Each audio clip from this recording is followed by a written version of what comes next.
სტუდია.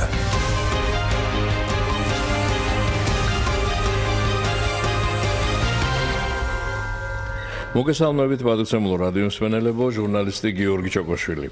დღეს გვექნება ძალიან მტკივნეულ და სერიოზულ თემაზე საუბარი, უკვე ჩვენს თავს გადახდნილი ტრაგედიის გამო, რაც თბილისში ხორავას ქუჩაზე მოხდა.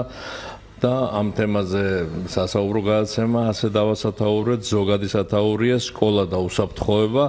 ძალიან კომპეტენტური სტუმრები ყავს სტუდიაში.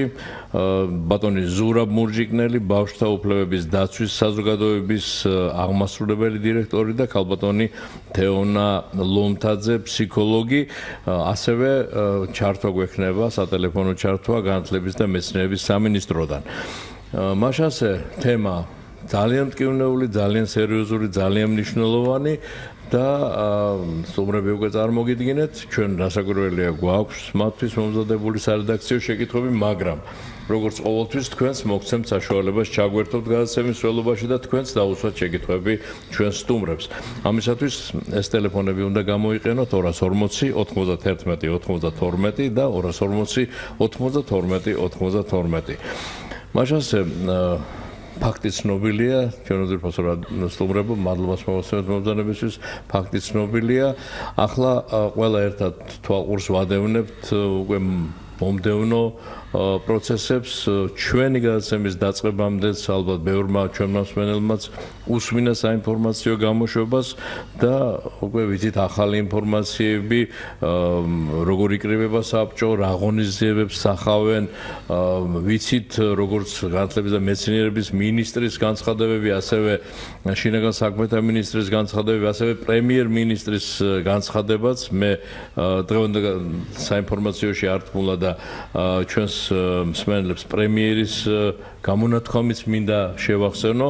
ბატონმა გიორგი კვირიკაშვილმა განაცხადა, რომ ჩვენ არ გვჭირდება ტომებად დაწერილი სტრატეგიები, ჩვენ ახლავე გვინდა გარკვეული ზომების მიღება, რომ სკოლა მისი შემოგარენი დაცული იყოს. აი ეს მძიმე თემებზე გვიწევს საუბარი და მინდა სიტყვა გადავცე ახლა ჩვენ სტუმრებს. როგორც გითხარით, ბატონი ზურაბ მურჯიკნელი-ბავშვთა უფლებების დაცვის საზოგადოების აღმასრულებელი დირექტორია. თქვენი მონაწილეობა აი ამ პროცესში, როდესაც სკოლის და სკოლის მიმდებარე ტერიტორიის უსაფრთხოებაზეა საუბარი, ბატონ ზურაბ, როგორ გესახებათ, რას აკეთებდით აქამდე და რას გეგმავთ ახლო მომავალში? მოგესალმებით. პირველ რიგში მინდა გამოვხატო ეს ღრმა მწუხარება ამ ფაქტთან და გარდაცვლილებთან დაკავშირებით. ჩვენი საზოგადოება რამ 2 წელია დაახლოებით რაც შეიქმნა და პირველივე დღიდან საკმაოდ ფართოდ გავშალეთ ჩვენი ბრძოლის მეთოდები. დავიწყეთ განათლების სამინისტროდან, საბავშვო ბაღებიდან, სკოლებიდან. მიმართოთ უშუალოდ წერილებით, ანუ გაცნობითი ხასიათიდან დაწყებული. ამის გარდა ჩამოვაყალიბეთ სხვადასხვა ჯგუფები, რომლებიც სხვადასხვა მიმართულებით მუშაობენ. და ერთ-ერთი მათ შორის განათლების სამინისტროს მიმართებაში იყო, რომ ჩვენ ვთხოვდით, რომ ჩართვა ჩვენი მომხდარი იყო იმ პროცესებში, რაც მიდის. ეს იქნება ახალი სტანდარტის შემუშავება, ახალი უშუალოდ თქვენი საზოგადოება. უშუალოდ ჩვენი საზოგადოება. ხან კითხვა ესეთი. რა მასშტაბები გაქვთ, ისიც გითხარით, ბატონ ზურაბ. ჩვენ ძირითადად დაახლოებით კონფერენცია რომ ჩავატარეთ 5000-მდე კაცი იყო შეკრებილი, სადაც ქონდა ჩვენი იდეები წარდგენილი, ჩვენი ისინი. პირველ კონფერენციაც იყო და მას მერე ჯერჯერობით არ ჩაგვიტარებია, მაგრამ ნახოთ. და რა ძალები გაქვთ, რას გეგმავთ, რას თავაზობთ იგივე? აი რას თავაზობთ ახლა სამინისტროს რას თავაზობთ კონკრეტულად, აი როგორც პრემიერ-მინისტრმა თქვა, ძალიან სწორად და არ არის საჭირო აქ ბევრი ტომების წერა და რა. ყველა პროცესი, რომელიც სახელმწიფოში მიმდინარეობდა აქამდე გავლენას ახდენს ბავშვებს. მით უმეტეს ახლა პატარა ბავშვებზე საბავშვო ბაღიდან დაწყებული სკოლით მათთვის მასწავლებელი ეს გარკვეულწილად მშობლის შემცვლელი არის, რომელიცაც ჯერათ და შესაბამისად იქ ჩამოყალიბებული ურთიერთობები მათ მთელ ცხოვრებაში მე უყალიბდება და ასე იწყებენ ურთიერთობას. იმის გამო რომ სახელმწიფოში ბევრი სიტუაცია არ დაირედა ვერ დაალაგდა ბოლომდე, ესაც გავლენას ახდენს ყველაფერი ამ ბავშვებზე. პირველ რიგში რას ვთხოვდით, რომ შემუშავებული იყო ეროვნული პატრიოტული, ანუ ქართველების მიერ ჩამოყალიბებული ახალი სტანდარტები, რომლებიც დაფუძნებული იქნებოდა იმ ზნეობრივ პატრიოტულ კრიტერიუმებზე, რომლებიც ოდითგანვე იყვნენ, მით უმეტეს ისე სახელმწიფოში, რომელსაც ყავს იაკობ გოგებაშვილი, ჭავჭავაძე, მათ საწყისებზე დაფუძნებული და არა შემოტანილი ახალი სტანდარტები, რომლებიც საერთოდ გაუგებარია. მაგალითად, ავიღოთ მარტივი ისეთი, ხა შეიძლება სხვა თემაზე გადავდივოთ, მაგრამ გენდერის თეორია, რომელიც იწყება საბავშვო ბაღიდან, უკვე შემოტანილია, დაწერილია მასწავლებლისთვის წიგნი, თამაში ქვია, გაეროს ბავშვთა ფონდის, შვედეთის მთავრობის მიერ დაფინანსებული, სადაც პირდაპირ გენდერის თეორიის, ასე ვთქვათ, ძალადობით, ძალდატანებით ცდილობენ ბავშვების შეცვალა. შეცვალა მშობლების და დაუკითხავთ, მშობლების და საქმის კურსში არ ჩაყენების გარშე. ანუ რაზეა ლაპარაკი, რომ პირველ რიგში პირდაპირ წიგნში წერია კატეგორიულად მოთხოვნილია მასწავლებლებმა, მათმა ბიჭებად და გოგოებად არ უნდა დაყვნენ ჯოფი. არამედ მათ უნდა ბავშვები როცა გაიზრდებიან, მერე ჩამოყალიბდებიან რა სქესის და რა ორიენტაციის იქნებიან. აი წიგნის ამ პრეამბულ ეს ეხლა ანგრევს. ახლა ფსიქოლოგი ბრძანდება ხალხთან, აგვეთანხმება ბავშვს, რომელსაც გაურკვევლობაში აგდებ, რომელსაც არ იცის როგორ უნდა ბიჭია თუ გოგო თუ ასე შემდეგ, ის მერე მთელი ცხოვრება გაურკვევლობაში იქნება. ეხლა ამას რატომ მოყვა? ხა ანალოგიურად ხდებოდა სახელმწიფოში ვერ ჩამოყალიბდება ზეომები. ჯერ იყო და სახელმწიფო ეკლესიასთან გააფორმა ხელშეკრულება, რომლის მიხედვითაც ეკლესიას უნდა მიეღო სახელმწიფო ცხოვრებაში მონაწილეობა, მათ შორის სკოლებშიც. დაიწყეს რელიგიის სწავლება, მერე ზეგავლენის გამო შეწყვიტეს და აი შედეგიც მივიღეთ. ანუ ის ქრისტიანული საწყისები, რომლებიც უპირატესია და რომლებიც ქადაგებს უმაღლეს ზნეობრივ კატეგორიებს, ეს გამოვიტანეთ სკოლიდან და მის მაგივრად სიცარიელი დარჩა. ანუ აღარ ისწავლება არაფერი, აღარ არის ის ორიენტაციები, აღარ არიან საეკლესიო პირები თუ სხვა ისეთი მასწავლებლები, რომლებიც ზნეობრივ კრიტერიუმებზე დაუწყებენ მათ ლაპარაკს. სამაგიეროდ გარშემო მიდის ლაპარაკი ნარკოტიკების ლეგალიზაციაზე. ანუ სიამოვნების და მიხედვით ბოდიში ბატონო უნდა დავაზუსტოთ საუბარი არის ჯერჯერობით მხოლოდ დეკრიმინალიზაციაზე. ლეგალიზაციას და დეკრიმინალიზაციას შორის სხვაობა არის? კი, რა თქმა უნდა, რა თქმა უნდა. მე უბრალოდ ის თქმა უნდა, ეს ყველაფერი კი გასაგებია.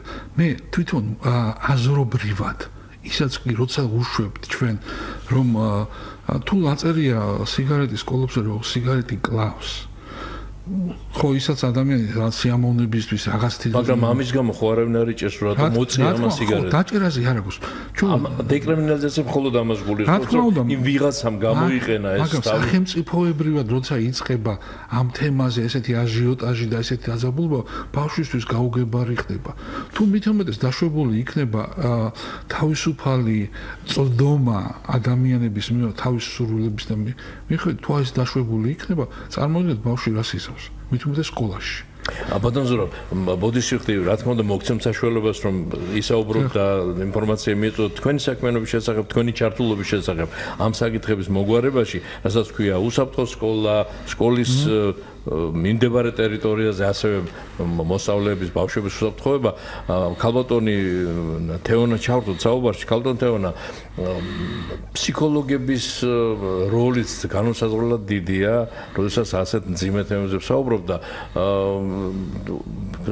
უკვე ისეთი აქცენტების გაკეთდა ახლა რომ ფაქტობრივად ყველა სკოლაში როგორც მინისტრის განცხადება მოვისმენთ რომ ყველა სკოლაში აუცილებლად იქნება ფსიქოლოგიური სამსახური ამისი როგორც ფსიქოლოგს და ცოდნეს ამ მიმართულების ამ დარგის და ამ სფეროს წარმომადგენელს მინდა გითხოთ რა შესაძლებლობები აქვს საქართველოს საიმისოდ რომ მართლა ყველა სკოლაში იყოს ფსიქოლოგი როგორც მინისტრი გვეუბნება ამაში ჩაერთვებიანო დოქტორანტები, ვინაიდან ეტყობა არ არის ხო, ამდენი ფსიქოლოგი ქვეყანაში, დოქტორანტები და მაგისტრანტები.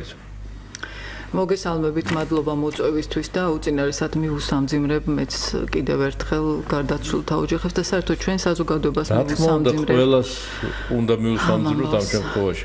ყველამ დავკარგეთ ის ახალგაზრდები.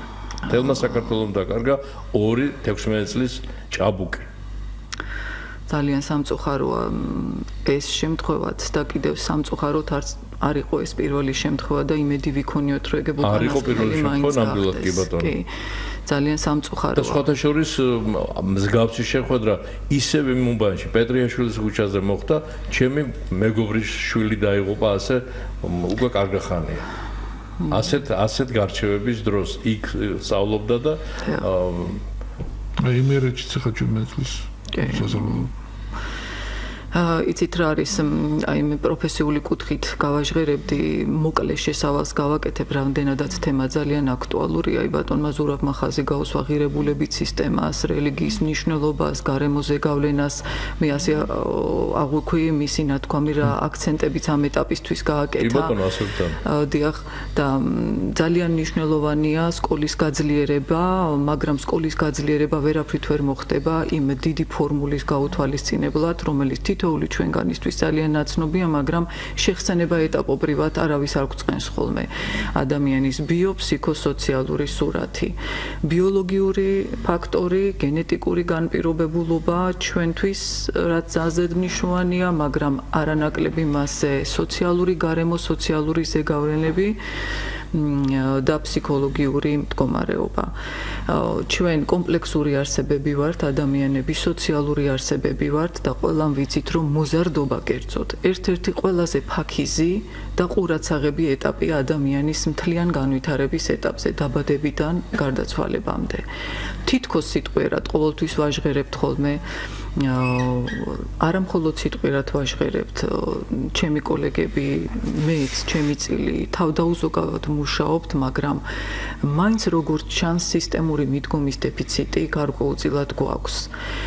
ეს იმას არ ნიშნავს, რომ ვთქვათ, იდეალური განვითარების მოდელი ქვეყნის ალბათ ის არის, რაც პლატონს სურდა, რომ ყველანი ვიყოთ, ასე ვთქვათ, იდეალურ სამყაროში ვცხოვრობდეს და არ იყოს არაფერი ნეგატიური. მით უმეტეს ტრაგიკული, მაგრამ ამას იდეალური იმიტომ ვქვია, რომ ძალიან ძნელად მისაღწევია. რეალურად კი რატო გავაკეთე გადახვევა თითოეულ ჩვენგანს შეგვიძლია ძალიან მნიშვნელოვანი ნაბიჯების გადადგმა, როგორც მოქალაქეებს და როგორც სპეციალისტებს ნამდვილად ჩვენი წილი შესაძლებლობების გამოყენება, მაგრამ ეს არ არის მხოლოდ კერძო ინდივიდებზეც დამოკიდებული. ისევ და ისევ მნიშვნელოვანი საკითხებია, როცა სკოლას ვეხებით, სკოლის ორგანიზება. და ამ სკოლის ორგანიზებაში იგულისხმება ზუსტად ეს ბიოფსიქოსოციალური ფაქტორიც, აქ იგულისხმება მთლიანად საზოგადოება.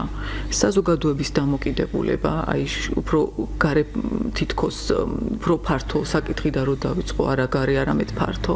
მშობლის დამოკიდებულება, პედაგოგის დამოკიდებულება, თვითონ ბავშვების მოზარდების დამოკიდებულება და არ უნდა დაგვავიწყდეს ისეთი მნიშვნელოვანი ფაქტორი, ძალიან მოკლედ მაინც უნდა შევეხოთ, ეს არის მასმედიის ზეგავლენა. რომელიც ჩვენს რეალობაში განსაზღვრავს ღირებულებათა სისტემის დიდ ნაწილს. მასმედიის ზეგავლენა მაპატით ჩაგერთეთ კაპიტანო ნატია, მაგრამ ასევე აი ეს აპარატი კომპიუტერს რო ვეძახით, ძალიან აქტუალურად არის გამოყენებული, მით უმეტეს მოზარდებისთვის პრაქტიკულად ყველგან ხელმისაწვდომია და იქ ნებისმიერი ინფორმაციის მოძიება შეიძლება არა მხოლოდ შეიძლება ტელევიზორს საერთოდ არც უყურებენ ეს ახალგაზრდები ამ ყოველ შემთხვევაში რაღაც ნაწილი, მაგრამ იღებენ ინფორმაციას როგორც დადებით, ასევე უარყოფით კომპიუტერის მეშვეობით. რასაკვირველია ამის წარმოუდგენელი ახლა ამის აკრძალვა პირიქით უნდა გამოიყენო მათ სასარგებლოდ, მაგრამ როგორ? აი ეს არის განსასაზღვრი და ეს არის ამოცანა.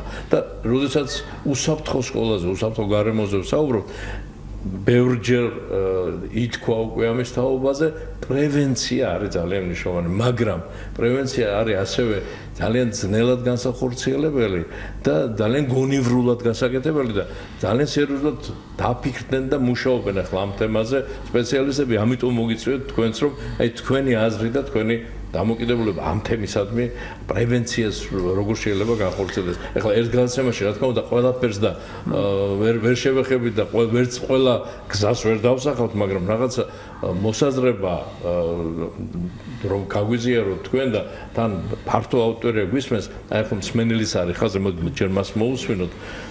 ალო გისმენთ? გამარჯობა. გაგიმარჯობა. ახალი ველოსიპედის გამოგონება მეგონი საჭირო არ არის. აღსადგენი არის რაინდობის ინსტიტუტი რა. ქართველების ეთნოფსიქოლოგიას ვინც ცოტა მაინც იცნობს. ეს არის ჩვენი არის 3000 წლიანი ისტორიის ერთ-ერთი ისეთი ინსტიტუტია, რომელიც ძალიანაც კავკასიამ ჩამოაყალიბა თავისთვის ქცევის ნორმები. კომუნისტებმა სტალინმა და ესენმა ის გულისხმის სახელმწიფოება ემართა ქურდულ ინსტიტუტს გადაგვიკეთეს და ჩვენსაც უნდა დაუბრუნდეთ მე მგონია. გასაგები დიდი მადლობა. ძალიან საინტერესო რა მახსენე ჩვენ ვსწავლობ კიდევ ერთი გველოდება მისი მოსაზრებას მოვისმინოთ ან შეკითხვა გისმენთ ალო? გამარჯობა ბატონო გოგი. გაგიმარჯობა. მიესალმებით თქვენ სტუმრებს და მე ესეთი კითხვა მაქვს უფრო რეალურად და ობიექტურად რო შევხედოთ ამ პრობლემას. თუ ჩვენ ფსიქოლოგების მეშვეობით უკვე არა ათეისტურ სახელმწიფოში, არამედ თეისტურ სახელმწიფოში ვეუბნებით მოსწავლეს და გვინდათ უთხრათ რომ ნებისმიერი ცემა, ტყეპა, რა სკოლაშია, ქურდობა, ლანწვა, გინება, გარყვნილება, ეს არის ძალადობა და დანაშაული პრაქტიკულად.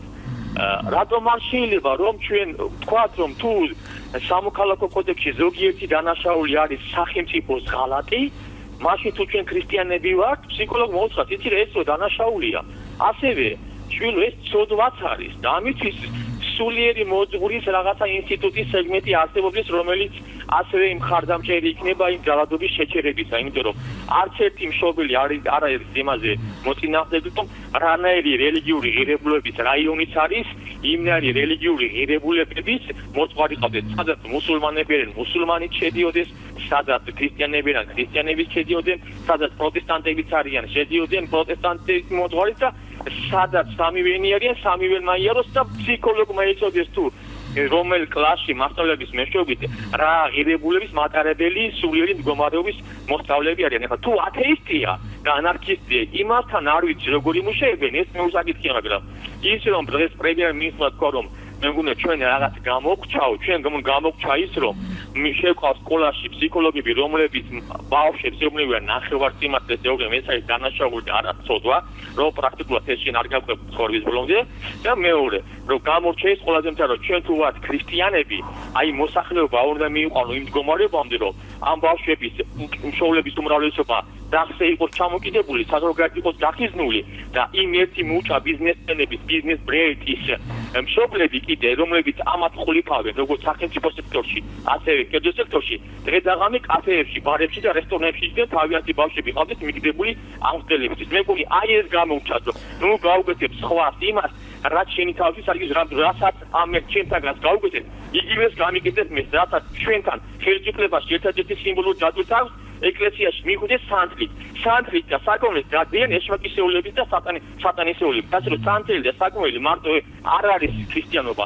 გიორგი ყველაფერი გაიგედა, როცა ქრისტიანებს უჭირდათ. გიორგი ქვია ჩვენს პრემიერ-მინისტრს. აბა ნახოთ ეხლა რაც ჩადეს ბიუჯეტში ამ პრობლემის გადაწყვეტი, იმიტომ რომ ჩვენ ამეთი თავი მოგვიჭრა. ეს არის ჩვენი დემოკრატია. ახალგაზრდები ერთმანეთს ხოცავენ. გასაგები მადლობა ზარისთვის. ჩვენმა მსმენელმა რომ ახსენა პრემიერის განცხადება, კი ბატონმა გიორგი კვირიაშვილმა ნამდვილად თქვა ეს სიტყვები რომ ეთყობა რაღაც გამოგჩაო. ოღონდ რა კონტექსტში თქვა იცით? სახელმწიფოში მართლა ძალიან ბევრი რამ გაკეთდა არასრულწლოვანთა დანაშაულის მიდგომასთან დაკავშირებით, ვინაიდან ეს მართლა ძალიან მძიმე თემაა და მაქსიმალურად შეეცადა სახელმწიფო რომ იმ ბავშვებისთვის, ვისაც წასდა ხელი, ვისაც რაღაც დანაშაული ჩადენილი და მართლმსაჯულების წინაშე უნდა წარდგეს, შეემსუბუქებინა ეს და რომ ცხოვრებისგან არ გაიარიყა. აი მარტივად ორი სიტყვით ეს შეიძლება დამოკიდებულება სახელმწიფოს დავახასიათოთ, ეს ჰუმანურია, ეს კარგია, მაგრამ ეთყობა რაღაც გამოგჩაო, როდესაც პრემიერი ამბობს, მართლაც შეიძლება ჩვენი მსმენელი რასაც საუბრობდა, ის საკითხებიც აუცილებლად აქ არის ჩასართავი და შეიძლება ესეც გამორჩა, როგორც ხელისუფლებას ასე თითოეულ ჩვენგან საზოგადოებას გამორჩა. ჩავთოთ კიდევ ერთი მსმენელი და შემდეგ უნდა სტუმრებმა გააკეთონ კომენტარი იმის თაობაზე, რაც ჩვენმა მსმენელებმა იკითხეს და რაც მე დავშეკითხე. კიდევ გვექნება რა თქმა უნდა შეკითხვები. გისმენთ, ალო. გამარჯობათ. გაგიმარჯოთ. ზოგადად საქართველოს სახე და ქვეყნის სახე არის განათლება. თუ არა განათლება გასაღებია, ამის მეტი არაფერი არ არსებობს ამ ქვეყნად.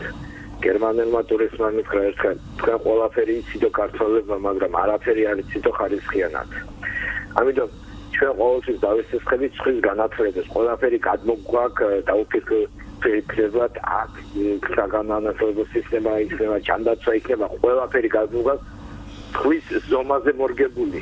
ამიტომ ან გვიჭერს ან დიდი გვაქვს ეს ყველაფერი ეს რაც პროექტები გადმოგვაქვს იქიდან. ამიტომ სანამ შიგნით არ იქნება განათლება, მანამდე ჩვენ ვერასოდეს ერი როგორც ასე პროფესიონალური თუ გინდა მედიცინურ დარგში ვერ ჩამოყალიბდებით, იმიტომ რომ ჩაატაროთ კვლევა რა, მე რამდენი ვიცი უკვე რომ მე-11 და მე-10 კლასზე გოგოებს რამდენსა აბორტი გაკეთებული. ასევე თბილისში ვიყავი და ჩვენიდან გადავირეს 3 წელი ხშირად უკვე არ დავდივარ თბილისში, რაც გადმოვიდი იქიდან დასავლეთში ვარ მე და ესე იგი ჩვენიდანვე შეშლი მე-9 და მე-10 კლასელი ბიჭები, ესე იგი ისეთ სამლებს იკეთებენ და ისეთ სამლებს ხლაბა ჩვენიდან გადავირი 34 წლის გასწრება და სკოლაში არ გამიგია. ესენი როგორ кайფობენ, მაგას კი кайფი ალბათ. ხო და ამას მიაქციონ ყურადღება, ამას მიაქციონ ეს დაიღუპა ეს თაობა, იმიტომ ციგნი არ აინტერესებს.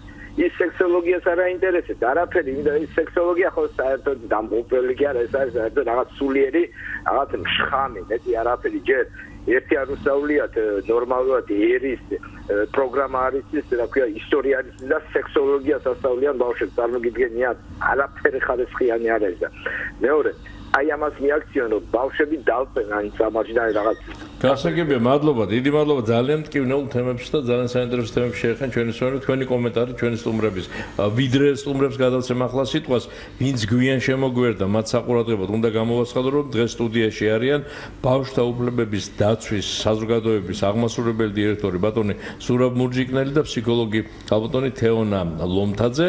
ასევე ჩართვა გვექნება რამდენიმე წუთის შემდეგ განათლების სამინისტროდან. ახლა სტუმრებს სიტყვა, რა სიტყვით იმის თაობაზე, რაც ჩვენმა მსმენელებმა გვიცხრეს უკვე და რა კომენტარს გააკეთებდით.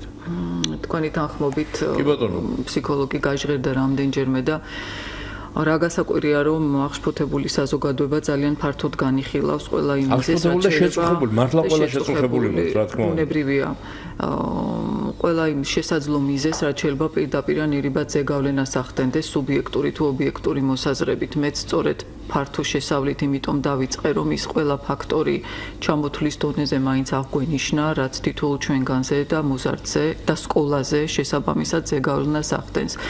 ამჯერად უფრო აქცენტს გავაკეთებ ჩემს პროფესიაზე, როგორც მე შეკითხვებიდან და კომენტარებიდანაც გავიგე. იცით რა, საქართველოს პროფესიონალი ფსიქოლოგების დეფიციტი ჩემი აზრით არ აქვს. უფრო შრომის ორგანიზების და კოორდინირების საკითხები დგას და ასევე ნების რას ჩათვლის, ასე ვთქვათ, საჭიროთ როგორც სახელმწიფო, ასევე როგორ აყვებიან ჩემი კოლეგები დაუყვებით ჩვენ ამ ინიციატივებს. სკოლაში რომ ფსიქოლოგი საჭიროა, ეს იმდენად ხანდაზმული თემაა, რომ მე ჯერ კიდევ ჩემი სტუდენტობიდან მუშაობდი ჩემ კოლეგებთან ერთად ამ მიმართულებით. დღესაც იგივე ჟღერდება. იცით რა არის, ბევრი მოდელი მოისინჯა, გარე რესურსების ჩართულობა, კომპლექსური ჩართულობა, ყველას თავისი უნიკალური ადგილი აქვს, მაგრამ იქ, სადაც ჩემს პროფესიულ მოსაზრებას მოგახსენებთ როგორც პრაქტიკოსი ფსიქოლოგი, იქ, სადაც ბევრი ბავშვია, სხვადასხვა ასაკობრივი მახასიათებლების და პიროვნული მახასიათებლების ადამიანები არიან. მნიშვნელოვანია რომ შიგნით იყოს გამართული არა მხოლოდ ერთი ფსიქოლოგი, შიგნით იყოს სამსახური გამართული, რომელიც მოიცავს რამდენიმე ფსიქოლოგს, მეცაც გეტყვით იდეალურ შემთხვევაში, რომ შესაძლებელი იყოს ინდივიდუალური, ჯგუფური, გნებავთ კვლევითი, ასე შემდეგ მუშაობა. ან ყველაზე უკეთესი მულტიდისციპლინარული ჯგუფი, რაზეც არაერთხელ ყოფილა საუბარი და სწორედ თქვენ რომ ახსენებთ ის პროგრამები, რაც სახელმწიფომ საკმაოდ ეფექტიანად განახორციელა სასჯელ ახსულების და პრობაციის სამინისტროს და იუსტიციის სამინისტროს, განათლების სამინისტროს სახით. ეს არის დანაშაულის პრევენცია, რესოციალიზაცია, რეაბილიტაცია, განრიდება. მე წლების განმავლობაში ვიყავი ჩართული ამაში, ზუსტად მულტიდისციპლინარულ მუშაობას ეფუძნება. სოციალური მუშაკი, ფსიქოლოგი, ფსიქიატრი, ექიმი, ამ შემთხვევაში მანდატური ოღონდ სათანადოდ მომზადებული არასადამსჯელო რამ ინსტიტუტი, არამედ როგორც მხარდამჭერი და მონიტორი ერთი მხრივ საქმიანობის. ეს ძალზედ მნიშვნელოვანია ბავშვზე რო ვსაუბრობთ, მოზარდზე რო ვსაუბრობთ, ავტომატურად ვსაუბრობთ მშობელზე და ზრდასრულზე, იმიტომ რომ აღზრდის პროცესი არის ყველაფრის საფუძველი. ვინ ზრდის ბავშვს? ოჯახი, სკოლა, საზოგადოება. ანუ საგანმანათლებლო დაწესებულებები ამ შემთხვევაში სკოლაზე აქცენტით.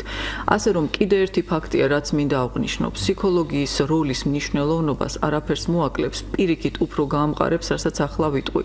ძალიან ხშირად არის ხოლმე შემთხვევა, როდესაც ვთქვათ, ვეღარ წარმოიდგინა გამოსავალი ზრდასრულმა, ან სკოლამ, ან მშობელმა და ვთქვათ, ფსიქოლოგს მიუყვანეს და წარმოიდგინეს, რომ იგი ჯადოსნურ ჯოხს დაარტყავს და ცვლილება მოხდება. რეალურად ხდება ხოლმე ისე, რომ მან არ იცის ზრდასრულმა, ან თვითონ კლიენტმა, ან პაციენტმა, ან არ აქვს მზაობა აქტიურად ჩაერთოს თვითონ ცვლილებების პროცესში. რეალურად ჩვენს ნებას, გადაწყვეტილებას და გარემოს ხშირად გადამწყვეტი როლი აქვს, რას ვაკეთებთ ჩვენ და როგორ ვცვლით. მშობლის როლს ვერც ფსიქოლოგი ჩაანაცვლებს და ვერც ვერანაირი ინსტიტუტის წარმომადგენელი. ყველას თავისი მნიშვნელოვანი როლი აქვს და ამ როლების განსაზღვრას ზუსტად სისტემური მიდგომა ესაჭიროება. ნახეთ, ასე რომ ამ შემთხვევაშიც რა ტრაგედიაზე ჩვენ ვსაუბრობთ, ისევ და ისევ მნიშვნელოვანი იქნება საკუთარ თავებს შევახსენოთ, რა გაგვეპარა აღზრდის პროცესში, რა მოგვაკლდა, რა დააკლდა მშობელს, რა დააკლდა სკოლას და რა არის ის ღირებულებათა სისტემა, რაზეც ეფუძნება ჩვენი ახალგაზრდა თაობის მენტალიტეტი და ცხოვრების წესი და ცხოვრების სტილი რითი ყალიბდება. რის საშუალებას ვაძლევთ მონიტორინგის გარეშე? ან პირიქით ხომ არ მოგდის რამეში ზედმეტი სიმკაცრე, ან პირიქით ძალიან ზომაზე მე თავისუფლებას ვარ ვანიჭებთ ასაკისთვის, ასე ვთქვათ, შეუსაბამოს და ისეთ სფეროებში, რისი მზაობაც და განვითარებაც ჯერ მოზარდს თავისი განვითარებიდან გამომდინარე ასაკობრივი ჯერ არ აქვს. ეს ის საკითხებია, რომლებიც ერთი საუბრით კი არა, რამდენიმე გადაცემითაც არ გადაიჭრება, მაგრამ საუბარი იმას აკეთებს, რომ საჭირო თემებზე გვაფიქრებს და შესაძლოა ინდივიდუალური გადაწყვეტებიც კი, არა მხოლოდ სისტემური, მოახდინოს თითოეულ ჩვენთაგანში. კი ბატონო, და მსმენელების ძალიან აქტუალურ თემებში ეხება და ბატონ ზურაბსაც მინდა ხო კომენტარი. ბატონ ზურაბ, პირველივე მსმენელმა არაფერი ახლის გამოგონება არ ასაჭირო, რაინდობის ინსტიტუტი უნდა აღვადგინოთ. სათქმელად ალბათ არ არის ძნელი, მაგრამ გასაკეთებლად როგორ უნდა აღვადგინოთ რაინდობის ინსტიტუტი? სულით, გულით, ბუნებით უნდა იყოს ადამიანი, ხო ეს? რა თქმა უნდა, ეს ისმენთ? ბუნებით ადამიანს მოცემული აქვს ეს მოცემულებები. ყველა ჩვენთაგანი თანაბრად ვიბადები, თანაბრად გვეძლება ზნეობრივი კატეგორიები და მით უმეტეს საქართველოში, ხო, ოდითგანვე მართლმადიდებელი ქვეყანაა, სადაც მუდმივად იყვნენ ის გმირები და ის ადამიანები, რომლებიც სამაგალითოები იყვნენ. უბრალოდ ბოლო პერიოდის კომუნისტური წყობიდან თუ ეს ბოლო ჩვენი წყობიდან ეს ერთგვარ მივიწყებას მიეცა თუ ჩვენ თვითონ აღარ გვინდა გმირობა უფრო მეტად ვიდრე დავიწყებული. არ შეიძლება ქართველებმა დავიწყონ დავით აღმაშენებელი, თამარ მეფე, კეთემა დედოფალი. ხო, აი მის წვინა ნაწილების ჩამობრძანებას გაურკვეველი აჟიოტაჟი მოყვა. საიდან მოყვა ეს აჟიოტაჟი? ის ასე ვთქვათ არასამთავრობო ორგანიზაციები თუ არაკეთილსინდისიერად გაწყობილი ადამიანები, რომლებსაც ქართველებს ვერ დაუძახებენ, იწყებენ ამ პრიორიტეტების წინააღმდეგ ბრძოლას. თითქოს რა იყო ქართველებისთვის კეთევან დედოფლის, რომელმაც ჩააბასმაც კი ვერ მოდრიკა ვერანაირად, მისი წმინდა ნაწილები ჩამოდის და აქ იწყება რაღაც პოლემიკა იმასთან დაკავშირებით, თუ სახელმწიფო უნდა ჩარეულ იყო თუ არა ამაში. ანუ ამ ზნეობრივ კატეგორიას ურტყავენ ესენი. ვინ არიან ესენი? ესენი არიან იგივე სოროსის ფონდის მიერ დაფინანსებული თეთრი მოძრაობა, რომლებიც მეორე დღეს გამოდიან და ნარკოტიკებთან მიმართებაში იწყებენ ქმედებას. ერთი და იგივე ადამიანები, ერთი და იგივე ისინი იწყებენ ამ თემაზე ლაპარაკს. მათთვის მიუღებელია. ზნეობრივი ქართველისთვის, ნარკოტიკი მიუღებელია ზნეობრივი ქართველისთვის სიცოცხლე ღირსეული არის. პირიქით საკუთარ თავს დადებს სხვის სიცოცხლის გულისთვის და არა პირიქით ის მოსპობაზე იფიქრებს. აი ეს რაინდობა იყო ყოველთვის და ეს უნდა აღდგეს. ბატონო ზურაბ, მოგცემთ საერთოდ რომ გააგრძელოთ და სხვა კითხვებსაც და სხვა მოსაზრებებსაც ასე თუ კომენტარი გავუკეთოთ. ახლა განათლების სამინისტროდან გვერდება კაპიტანი ნატა ასათიანი, ის გახლავთ განათლების და მეცნიერების სამინისტროს საზოგადოებასთან ურთიერთობის დეპარტამენტის ხელმძღვანელი. ნატა, მოგესალმებით. მოგესალმებით. მადლობა რომ გვერდებით გადაცემაში და ჩვენ უკვე საკმაოდ ბევრი რამ უთხარით ჩვენს მსმენელებს და მათი მოსაზრებების მოვისმინეთ და ვიცით მინისტრის პოზიცია გარკვეულ საკითხებზე, ვიცით ასევე სხვა სამინისტროების ხელმძღვანელების, მათ შორის შინაგან საქმეთა სამინისტროს, იუსტიციის სამინისტროს ჩართულობის შესახებ ძალიან ბევრი რამის გაკეთება უნდა სახელმწიფოს ახლა რომ ეს პრობლემა მოგვარდეს, მაგრამ უშუალოდ თქვენთან სამინისტროში რა ხდება ამჟამად რაზე მუშაობთ და როგორ აპირებთ ამ საკითხის დარეგულირებას, მოგვარებას. უსაფრთხო სკოლაზეა კონკრეტულად საუბარი, ნატა. კი ბატონო, შემოვნებით მოგახსენებთ, უპირველეს ყოვლისა კვლავ სურს მთელი გულით მიუსამძიმრო დაღუპული მოსწავლეების მშობლებს, ოჯახის წევრებს, მეგობრებს, თელს ყველა ვიღებთ ამ სამძიმარს, ყველას ეკუთვნის ეს სამძიმარი და ყველა განვისთით, ნატა. ნაკარგია თითოეული რა თქმა უნდა გეთანხმებით.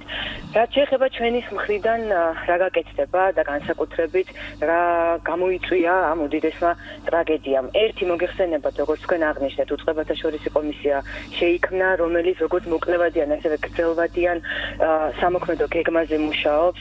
მოკლევადიანი გახლავთ ის, რომ ჩვენი მანდატური კიდევ უფრო მეტად კოორდინირებულად იმუშავებს საპატრულო პოლიციასთან, ასევე საგაკვეთილო პერიოდის დასრულების შემდეგ საპატრულო ეკიპაჟები პატრულირებენ სკოლის მიმდებარე ტერიტორიაზე, განსაკუთრებით მჭიდროდ დასახლებულ რაიონებში.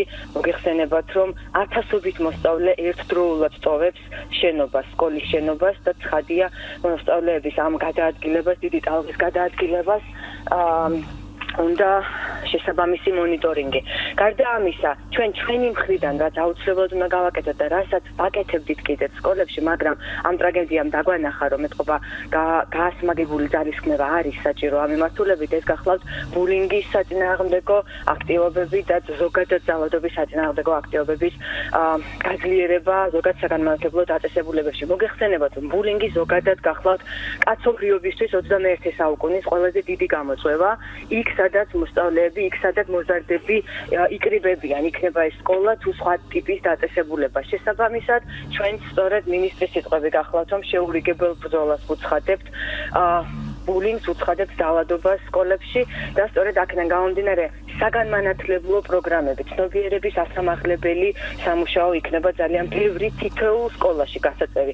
ისე არ უნდა წარმოვიდგინოთ, რომ თითქოს ეს პროგრამები არ არსებობდა და ახლა ვიწყებთ ამის სამოქმედებას. წლებია უკვე იგივე საერთაშორისო დონორ ორგანიზაციებთან ერთად და ჩვენი აქტიური მონაწილეობით ხორციელდება მსგავსი პროგრამები სკოლაში, მაგრამ დღეს უკვე იმაზე საუბარი თუ რა ხორციელდებოდა აზრს არის მოკლებული, როცა ესეთი დიდი ტრაგედია არის თითოეული ჩვენთაგანისთვის, ისი მომსწრეთ გავხდით რამდენიმე დღის წინ. აქედან გამომდინარე, ერთ-ერთი რაც აუცილებლად უნდა გავუსვათ ხაზი და ვთქვათ არის ის, რომ სკოლაში როცა არის საუბარი ძალადობის საწინააღმდეგო დიდ კამპანიაზე, აქ არის საუბარი არა მხოლოდ მოსწავლეებთან, არა მხოლოდ მასწავლებლებთან, არამედ მშობლებთანაც, რომ მთლიანად ეს სამკუთხედი და ეს სისტემა ამუშავდეს სრულყოფილად. მხოლოდ მასწავლებლის ინფორმირება იმასთან დაკავშირებით თუ რა არის ძალადობა, როგორ უნდა ებრძოლოს ძალადობას, ცხადია არ კმარა, იმიტომ რომ მოსწავლეებმაც კი ხშირ შემთხვევაში არიციან, რომ ისინი არიან ბულინგის მსხვერპლი და არიციან რა რეაგირება უნდა ჰქონდეთ მათ, არიციან იგივე თუნდაც კონფლიქტის მოგვარების გზები როგორი არსებობს. თუ არიცი რას ებრძვი, ცხადია ვერ დაამარცხებ. აქედან გამომდინარე, ჩვენ ვაპირებთ ძალიან მასშტაბურ კამპანიას, მართლაც თითოეულ სკოლაში რომ მივალთ ისეთ კამპანიას, როგორც მოსწავლეებისთვის, ასევე მასწავლებლებისთვისაც, იმიტომ რომ ცნობიერების ამაღლება სამწუხაროდ ამ მიმართულებითაც საჭიროა და მშობლებთანაც. თუ ოჯახი არ არის აქტიური მონაწილე ამ მთლიანი პროცესის, ჩვენ დამოუკიდებლად როგორც არ უნდა მოვინდომოთ, ვერაფერს გავხდებით. ნატა, როდესაც საუბარია უსაფრთხო გარემოზე სკოლაში და სკოლის ტერიტორიასთან სპეციალისტები სხვადასხვა მათ შორის სახალხო დამცველიც გვირჩევს რომ სპეციალური ტექნოლოგიები იყოს გამოყენებული. ალბათ ესეც გასათვალისწინებელი და შესაძლებელია თანამედროვე პირობებში რომ ვის რა შეაქვს, რა მოაქვს, რა დააქვს სკოლაში შეიძლება ამის მონიტორინგი. დიახ, სჭირდება მონიტორინგი, ამ მიმართულებით სწორედ უწყებათა შორისი კომისია ამიტომ შეიქმნა, რომ ის კონკრეტული გზები დასახოს ამ პრობლემის გადაჭრის, რაც ნიშნავს იმას, რომ სკოლა გახდეს მაქსიმალურად უსაფრთხო თითოეული მოსწავლისთვის, თუმცა მეორე მომენტია, რომ როდესაც 2500-3000 მოსწავლე სწავლობს სკოლაში, ძალიან შეაფერხებს პროცესს თითოეული მოსწავლის შემოწმება. აქედან გამომდინარე, არა მხოლოდ შემოწმებაზე უნდა ვიყოთ ჩვენ, ასე ვთქვათ, შემოწმების იმედად არ უნდა დავრჩეთ მხოლოდ. ამიტომ ვახსენე სწორედ ეს ძალიან ბევრი პროგრამა, რომელიც მაქსიმალურად გააქტიურდება. მით უმეტეს თუ თქვენ თვალს ადევნებთ ბოლო პერიოდის განათლებისა და მეცნიერების მინისტრის ბოლო პერიოდის შეხვედრებს და აქტიურობას, ის რამდენჯერმე უკვე შეხვდა ფსიქოლოგებს და განათლების სპეციალისტებს. კი, ამასთან დაკავშირებით ცალკე მინდა გითხოთ, ნატა. რომ დიახ. ჩვენ სხვა სტუდიაში სტუმრად ფსიქოლოგი და მასაც ვკითხე მეც და თქვენც მინდა გითხოთ განათლების მინისტრმა ასეთი განცხადება გააკეთა, ვიცით, რომ ამ პროცესში, ამ საქმიანობაში უნდა ჩავთოთო დოქტორანტები და უნდა ჩავთოთ ასევე მაგისტრანტები. ამ დროს ჩვენი სტუმარი ქალბატონი თეონა ლომთაძე ფსიქოლოგი გვეუბნება, რომ კადრი საკმარისია საქართველოში, აი რამდენად იქნება, აი როგორ აპირებთ მაგისტრანტების და დოქტორანტების ჩართვას, ესეც იქნება გითხრათ. უკვე არის ამაზე რაიმე კონკრეტული? ამაზე დეტალურად უკვე მოგვიანებით ვისაუბრებთ. უფრო მეტად კომპეტენტური ადამიანები, მე ერთი რამ შემიძლია გითხრათ მხოლოდ, რომ 2095 სკოლაა დღეს საქართველოში. ჩვენ თავიდანვე ხაზი გავუსვით, რომ სპეციალისტები, გამოცდილი სპეციალისტები, იმიტომ რომ ბავშვთა ფსიქოლოგია კიდევ აბსოლუტურად სხვა პროფილია. შეიძლება ზოგადი ფსიქოლოგია, სოციალური ფსიქოლოგია, შრომის ფსიქოლოგია კონდეს დამთავრებული ადამიანს, მაგრამ ის ვერაფრით ვერ შევა სკოლაში და ვერაფრით ვერ იმუშავებს მოზარდებთან, იმიტომ რომ აბსოლუტურად განსხვავებული სპეციფიკაა საჭირო. აქედან გამომდინარე გავუსვით სწორედ ხაზი ამას, რომ სპეციალისტებთან ერთად, გამოცდილ სპეციალისტებთან ერთად შესაძლებელი იქნება, რომ ამ პროცესში ჩაერთონ მაგისტრანტები და დოქტორანტები, იმიტომ რომ 2095 სკოლას თუ გვინდა რომ იწვევთ და ეს არ იყოს ისევ წერტილოვანი, როგორც ეს აქამდე სამწუხაროდ იყო, ჩვენ გაცილებით დიდი რესურსი გვჭირდება კვალიფიციური კადრის და სპეციალისტებთან ერთად როცა ჩაერთვებიან მათივე სტუდენტები თუნდაც და დოქტორანტები, ვფიქრობთ, რომ ეს იქნება ერთგვარი გადაწყვეტა პრობლემის. ნატა წარმატებები მინდა გისურვოთ, ხომ არ გნებავთ დამატებით რამე გითხრათ? არა, დიდი მადლობა ერთადერთი რომ ამ თემას ესე აქტიურად აშუქებთ, იმიტომ რომ როგორც აღვნიშნე, არა მხოლოდ განათლებისა და მეცნიერების სამინისტროსი და მშობლის და მასწავლებლის ვთქვათ პრობლემაა ის, რაც ხდება, არამედ მედიაც უნდა დაგვიდგეს მხარში მაქსიმალურად, რომ ავამაღლოთ ინფორმირებულობა საზოგადოებაში იმისა თუ რა იგულისხმება ძალადობაში, იმიტომ რომ ხშირ შემთხვევაში ძალადობას ვაწყდებით ჩვენ და არ ვიცით რომ ეს ამას ქვია ძალადობა და ამას ქვია ბულინგი. მადლობა ნატა. ნატა არ დაგიდოთ ფორმული ერთს სტუმარს უნდა ბატონ ზურაბ მურჯიკნელს. პატარა შეკითხვა მინდა ესე და თან შეკითხვა. აი მე დარწმუნებული ვარ რომ ქართული მართლმადიდებელი ეკლესია და არა მართლმადიდებელი ეკლესია სხვა კონფესიების მზად არიან დაგიდგეთ გვერდში განათლების სამინისტროს და მოხდეს ჩართულობა. მით უმეტეს მათ ყავთ ეს სპეციალისტები, ასე ვთქვათ, მუშაობაც იციან და ბავშვებთან მუშაობენ და დიდი გამოცდილებაც აქვს. აი, ამ საკითხს თუ განიხილავთ და რას ფიქრობთ ამას? დიახ, ამ მიმართულებით მუშაობთ და მოგვიანებით დეტალები გახდება უფრო მეტი ცნობილი. კარგი, გასაგებია. ეს მოკლე პასუხი მივიღოთ, რა კი მუშაობენ და მოგვიანებით გახდება ცნობილი. ნატას ახლა დიდი მადლობა უთხრათ. მადლობა ნატა რომ ჩაგვერთეთ გადაცემაში. განათლებისა და მეცნიერების სამინისტროს საზოგადოებასთან ურთიერთობის დეპარტამენტის ხელმძღვანელი ნატა ასათიანი ჩაგვერთო ახლა განათლების სამინისტროდან. ვაგზელებთ საუბარს ჩვენ სტუმრებთან ერთად სტუდიაში დაახლოებით 10 წუთზე ცოტა ნაკლები გრჩება გადაცემის დასრულებამდე და რასაკვირველია როგორც ჩვენმა სტუმარმა ფსიქოლოგმა თეონა ლომთაძემ თქვა, ერთ გადაცემაში წარმოუდგენელია, ყველა თემა შევეხო და ეს საკითხები ამოვწუროთ, მაგრამ მოდით აი რადგან ქალბატონმა ნატამაც ისაუბრა, რადგან ჩვენ მოსვენებმა გააკეთეს აქცენტები და სხვადასხვა თავიდანვე ბატონი ზურაბი შეეხო კიდე ძალიან მნიშვნელოვან და საინტერესო საკითხებს ამ მიმართულებით. ახლა ერთგვარი რეზუმეც შეიძლება გაკეთდეს და აი დღევანდელმა ჩვენმა ამ დისკუსიამ რა გვანახა ამაზეც რომ გითხრათ თქვენი ეს გაგვიზიაროთ ბატონ ზურაბ კი ბატონო კარგია რომ მთავრობა ესე დაიწყო ზრუნვა და ფიქრობს ამ თემაზე და უნდა რომ ესე აქტიურად შეიქმნა ჯგუფი რომელიც კონკრეტულ ღონისძიებას გაატარებს აი უცებ ამ თემაზე ბევრი გვაქვს ნაფიქრი და ჩვენი აზრით ერთ-ერთი მნიშვნელოვანი ის არის აუცილებლად სკოლებში ჩართვა სასულიერო პირების სკოლებში ჩართვა მშობლების გარკვეული ფორმით ეს იქნება ერთდღიანი თქვათ ის დღე როდესაც თქვათ სამსახურის პრობლემა თუ არის სამსახურიდან განთავისუფლება შეიძლება თქვათ ამ კანონის მიღება რომ მშობლები იყვნენ ჩართულები უშუალოდ ცოცხლად ეხებოდნენ ამ სკოლას ამის გარდა მანდატურების სამსახური სანამ ორმაგი დაქვემდებარება იქნება ან განათლების სამინისტროს ცალკე კიდე თავიანთი სამსახურის მანდატურს მუდმივად იქნება პრობლემა იქნება არ გააფუჭოს დირექტორის თან ურთიერთობა და არ გაიფუჭოს სამსახურთან ურთიერთობა მანდატური მიგაჩნიათ იმ კოლექტივის ასე ვთქვათ წევრი უნდა იყოს მანდატური იყო ადრე პირველად ცალკე გამოყოფილი იყო და გაცილებით უფრო ეფექტურად მუშაობდა მანდატური სამსახური ამ პრევენციასთან მიმართებაში. ანუ პრევენცია რაც იყო, იმიტომ რომ მისთვის ახლა განათლებისას დირექტორს არ აწყობდა და არ აწყობს დღეს, რომ რაღაცა დანაშაულები, რომლებიც ხდება, მის სკოლაზე ცუდად მოქმედებს. ეს გარკვეული თვალსაზრისით საზოგადოებრივი და სხვა შეხედულებიდან.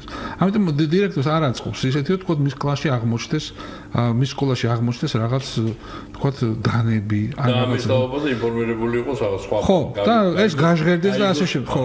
მანდატური ახლა დღეს ვალდებულია დირექტორს მიმართოს, რომ მას თუ აქვს ეჭვი, რომ თქვა აი ამ კლასში მე მაქვს ეჭვი და რაღაც სკოლის დირექტორი იყოს ხვალ გეჩვენება და ასე შემდეგ და ეს ან იფარცხება, ან თუ მიდის უკვე ის დონეზეა, რომ იქ არაფერი აღარ არის. ან მანდატურს დამოუკიდებელი ქმედების უნარი არ აქვს. თან მანდატურებს ახლა 2500 ბავშვზე 4 მანდატურს რომ იყოლია. თან ხელფასი როგორც ვიცი ნახევარი განაკვეთი აქვს და საერთოდ დაბალი ხელფასი აქვს. მე ეს ვიდეო თვალთვალის კამერები თუ სხვა საშუალებები ხო ისე არის განლაგებული ნაწილი არ მუშაობს ან უხარისხობს რომ ამაზე წკეთდება აქცენტები რომ მანდატური სამსახური უნდა ინსტიტუტი უნდა გაძლიერდეს აბა ბოდიშვიხტი ორი მსმენელი გველოდება თურმე კიდე მათი კითხვები მოვისმინოთ მსმენელებსაც უნდა მოუხავდო ბოდიში თუ შეიძლება მოკლედ გითხარით რო გვეწურება გამარჯობთ ბატონო მივესალმებით თქვენ სტუმრებს ბატონ ზუროთან გვაქვს ერთი კონკრეტული თხოვნა 10000 ოჯახის ხელმოწერას მოვიტანთ ჩვენ სრუსოს სკოლაში აღდგეს სკოლის ფორმა რა არის საჭირო რა გავაკეთოთ 10000 თუ არ იქნება საჭირო 100000 მოვიტანთ გადავჭათ ამ ორ თვეში ეგ საკითხი კონკრეტული დავალება ბატონ ზურაბ მურჯიკნელს დაგვეხმარეთ რომ ეს საკითხი გადაიწას მადლობთ ყურადღებას მადლობა ზარისთვის კიდევ ერთი ჩავთოთ და უკვე სხვა მსმენელებს ბოდიში უნდა მოუხადო მე ზარს ვეღარ მივიღებ დღევანდელ გადაცემაში დრო გვეწურება გისმენთ ალო გამარჯობა.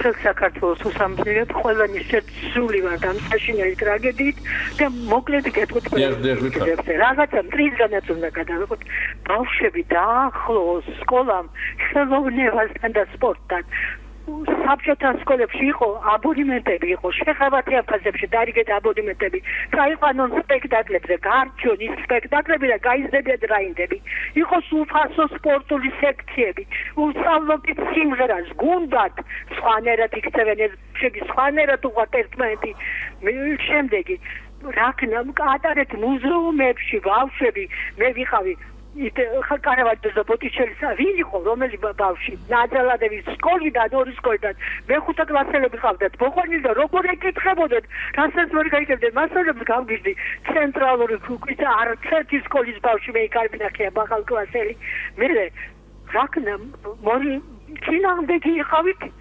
მანდატურებს ეხლა მანდატური რო იყო სკოლაში მეორედ მოსვლა იქნება მაგრამ მანდატური სახში ცხოვრება გაყვება სკოლაში მანდატური და მივესალმები იმას რომ გარეთ პოლიცია იყოს აუცილებლად ეს სწორი გადაწყვეტილება და ფსიქოლოგს ვეთანხმებ რომ შოვლის როლი არის უზარმაზარი მაგრამ შოველს შვილისთვის აღარ ძალიან რაღაცა უნდა შევცვალოთ რომ შოველს უფრო ეცვალოს შვილისთვის აი ეს არის ჩემი აზრი პერენცის გზა მე ვხედავ ნარკომანებს აღარ გვეყოლება სპორტში რო იქნებიან ჩამდა ხელოვნებაში დიდი ბოდიში დიდი მადლობა მადლობა ქალბატონს, ყველა მსმენელს და ქალბატონს რა ბოლო იყო, მართლაც ისევ და ისევ ღირებულებით და ახდის თემა შეეხო. მადლობა ქალბატონ ნატას, ზუსტად თქვენ გააჟღერეთ, რომ მე ვთქვი, რომ კადრის დეფიციტი არ გვაქვს, ჩვენ მართლაც არ გვაქვს კადრის დეფიციტი, მაგრამ აი ზუსტად ის კოორდინირება, რაც გვაკლია, თუ კი ამას განათლების სამინისტრო კიდევ უფრო მეტ ყურადღებას დაუთმობს და არა მხოლოდ განათლების სამინისტრო, რომ სათანადოდ გადანაწილდეს შრომა, ზუსტად იმ პროფესიული ნიშნით და კუთხით, თუ რომელი მიმართულების სპეციალისტი იგივე ფსიქოლოგიაში რა კუთხით ჩაერთოს, მოგეხსენებათ ყველა სკოლაში სულაც არ სჭირდება ფსიქოკონსულტირება და ფსიქოთერაპია, ვიღაცას მართლაც საგანმანათლებლო საკითხზე აქცენტი უფრო ესაჭიროება და ასე შემდეგ. ძალიან მნიშვნელოვანია მოგეხსენება, როცა არ არის ბოლომდე სტრუქტურა ჩამოყალიბებული, საშემსრულებლო რგოლი ყოველთვის იბნევა მეორე მხრივ, საშემსრულებლო რგოლს ყოველთვის შეუძლია მიიღოს კორექციაში მონაწილეობა, ვთქვათ, რა იქნებოდა უმჯობესი, რომ დაგეგმილიყო. რატო აღნიშნე ესე ზოგადად სამწუხაროდ ერთი გადაცემის ფარგლებში კონკრეტიკის საშუალება მე პირადად არ მომეცა და ეს სავსებით ბუნებრივი და გასაგები, ამიტომ თემატურად იმ ზოგად საკითხებზე ვაქცენტირდი, ვთქვათ, რაც წამოიღო, ვთქვათ, დღევანდელმა ჩვენმა გადაცემამ და ქალბატონის პასუხად ვიტყოდი, რომ ზუსტად იმიტომ არის კოორდინირებული მუშაობის ეფექტურობა მნიშვნელოვანი, სადაც მშობლის როლთან ერთად მოიაზრება მთლიანად საზოგადოება ყველაზე დიდი გაგებით, ხოლო რეალურად სკოლა, პედაგოგი, მშობელი და მოზარდი, ასევე ის მნიშვნელოვანი ინსტიტუტები, რომლებიც ჩვენს ღირებულებით საკითხებზე აქცენტს ახდენს, იქნება რელიგიური მიკუთვნებულობა, იქნება ზუსტად სპორტული და სხვადასხვა აქტივობები, რაც აყალიბებს ადამიანის ცხოვრების სტილს. მე მოგახსენებთ, რომ ძალიან ბევრი ვთქვათ, გამოცდილება არსებობს და ლიტერატურა იმასთან დაკავშირებით, თუ რაზე გავლენები აქვს გარემოს და პირიქით თითოეულ ჩვენთაგანს გარემოზე, მაგრამ აი ჩემი მაგალითად სადღაც რამდენიმე ასეული მოზარდთან მუშაობის პრაქტიკას რო გადავავლო თვალი, იქ სადაც რაც არ უნდა დანაშაული ჩაედინან, რაც არ უნდა შემცდარიყო მოზარდი თავის თუნდაც ასაკობრივი განვითარების ეტაპიდან, იქ სადაც ერთი მნიშვნელოვანი უფროსი მაინც ეგულება, რომელისადმისაც პატივისცემა და ნდობა აქვს და პირიქით პიროვნულ აღიარებას და პატივისცემას და ნდობას ხედავს, მას ღირებულებათა სისტემა აქვს, თუ ბოლომდე გამართული არა, გარკვეული სახით მაინც, რომ სამუშაოდ ხელჩასაჭირი კონდეს იგივე უფრო ეფექტური, იგივე ჩემი დარგის წარმომადგენელს. ასე რომ აი საკითხი მაინც ძალზე და აქტუალურია. სამწუხაროდ რომ მოგეწურა და ბატონ ზურაბ, თქვენც ვერ გაძლევთ საშუალებას, რომ ყველაფერზე გვესაუბროთ, ამიტომ ის კონკრეტული დავალება იქნება, რაც ჩვენ მოსმენელო გთხოვათ ამის თაობაზე, თქვათ, რომ ფორმა იქნება, დახმარება გთხოვათ ამაში. კი ბატონო, დიდი სიამოვნებით. სკოლის ფორმა. სკოლის ფორმასთან მიმართებაში. მე გეტყვით, ესაც ზნეობრივი კატეგორია, რატო? იმიტომ რომ პირველ რიგში დღეს რა ხდება? იმის და მიხედვით, თუ ვის რა აცვია, ამის და მიხედვით ხდება გამორჩევა. ეს გარკვეულ რიგში გქონავს ადამიანს, ბავშვს მით უმეტეს და მას მშობელთან უჩნდება პრობლემა, მშობლა სოციალური ფაქტორის გამო აქვს პრობლემა და ასე შემდეგ. ეს მომენტალურად ხნის სამიმას, ანუ ყველას აერთიანებს, ყველა ერთნაირ ფორმაში დგება და თუ დააკვირდებით ყველა არა საჯარო სკოლას, რომელიც კერძო სკოლა არის, სადაც ყდება სწავლა, აბსოლუტურად ყველას აქვს ფორმა. რატომ? იმიტომ რომ მათ ბავშვებსაც უხარიათ, მათვისაც სტიმულირებით, ეს ძალიან ბევრ პრობლემას ხსნის. ანუ პირდებით რომ ამ საკითხს დააყენეთ. თავისთავად კი ბატონო, ჩვენ ამასთან მიმართებაში გვაქვს ნაფიქრი. ამის გარდა კიდე მინდა ძალიან მოკლედ აი რაც შეეხება მედიის და კომპიუტერის გავლენას, საკმაოდ დიდია, ძალიან მნიშვნელოვანია. ანუ კანონიც რომ სრულად რო იყოს დაცული, ხო, ბევრი რაღაცები არ იქნებოდა. ჩვენ აი ხა რაც შეეხება ლურჯი ვეშაპირო ეს თამაში რომ არის კომპიუტერი. ძალიან ბევრი ფაქტები ხდება. ამაზე არ ხდება ისეთი რეაგირება, როგორც ამ ფაქტთან მიმართებაში, მაგრამ ჩვენ ეს საკითხი დავაყენეთ და დღესდღეობით მთავრობა დუმს. ჩვენ ვიძახით, ხვალ ამაზე ჩვენ აღარ გავჩუმდებით და საკმაოდ ხმაურიან აჟიოტაჟს ავტეხავთ. გასაგებია დიდი მადლობა. არანაკლები პრობლემაა ეს. სამწუხაროდ სრულად ვეღარ წარმოადგენს სტუმრებს, დრო აღარ დაგვრჩა, ბატონი ზურაბ მურჯიკნელი, ქალბატონი თეონა ლომთაძე იყვნენ ჩვენი სტუდიის სტუმრები, ნატა ასათიანი ჩაგვერთო განათლების სამინისტროდან. ყველას დიდ მადლობას მოახსენებთ, ჩვენს მსმენელებს მადლობა ასეთი ჩართვისთვის და დიდი მადლობა ყურადღებისთვის. მომავალ შეხვედრამდე.